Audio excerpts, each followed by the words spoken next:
The world's population surpassed 8 billion a couple of years ago. Today it stands at 8.2 billion. My name is Sarah Hertog, and I am part of a team of demographers that every 2 years revises the world population prospects to get an updated sense of the size of the world's population and how we expect it to grow and change over the coming decades.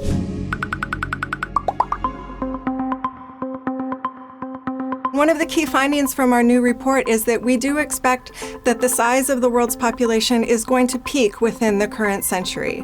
We estimate that it will reach that peak of about 10.3 billion people sometime probably around the 2080s. We know that the population at its peak is going to be larger than it is today, and it's going to be much older than it is today. The age structure will have shifted to older ages. What that means for our societies and the implications for sustainable development hinge on how well we plan for that larger and older world population today and in the coming years. We know that there are some countries that are expected to double before the middle of the century in terms of population. They continue to have extremely high fertility and to grow at a very fast rate. The challenge in these countries is to meet the needs of that growing population, to make sure that children have access to education and healthcare, that women and men have access to sexual and reproductive health, that there's jobs to absorb the large numbers of young people who are entering the workforce. In other countries where population is aging very rapidly or declining, there are economic challenges associated with that. There are social challenges. We need policies to ensure that people have what they need and that no one is left behind. The three components of population change are fertility, the number of births, mortality, the number of deaths, and then at the country level, net international migration. Of course, at the global level, net international migration is equal to 0. The life expectancy at birth at the global level is about 73 years today, and that is an increase of more than 8 years since 1995. This is remarkable. This is one of the greatest achievements of humanity ever. We've seen just generally improvements in survival, reductions in mortality, and we expect that by the end of the century, the life expectancy could exceed 81 years. Today, at the global level, the total fertility rate is about 2.2 children per woman, and that's almost 1 child per woman less than it was in 1990.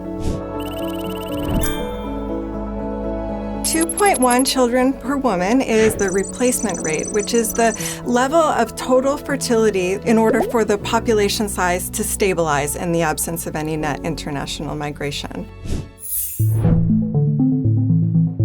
Population trends are integrally related to gender equality. In many parts of the world where fertility remains very high and the population is growing, women are having more children than they say that they want. When women have an education, when they have access to the tools and resources, information, and family planning that they need to make decisions about the number, timing, and spacing of their children, that we see fertility fall. Where fertility is very low and populations are declining, what we see is a lot of women are having fewer children than they say that they want. And I think gender equality is at the heart of that as well.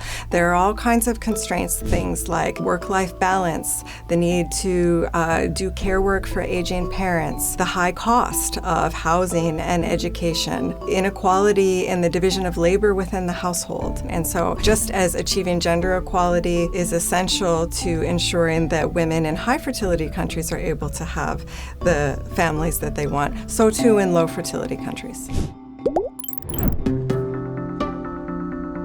At the country level, migration can have quite a large impact, especially on the trajectory of the future population. It's not predictable in the same way that fertility and mortality are. It depends on demographic factors, it depends on the economic context, and it depends on the political situation. For a number of countries, those that are declining in population size, net migration may be a way to bolster the population size going forward.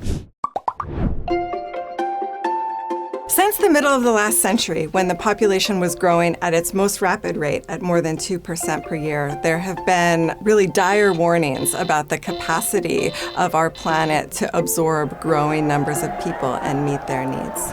In truth, some of the most dire warnings have not come to pass. Technologies have improved, and we've been able to provide food, shelter, water for growing numbers of population, more than we ever anticipated that we would need.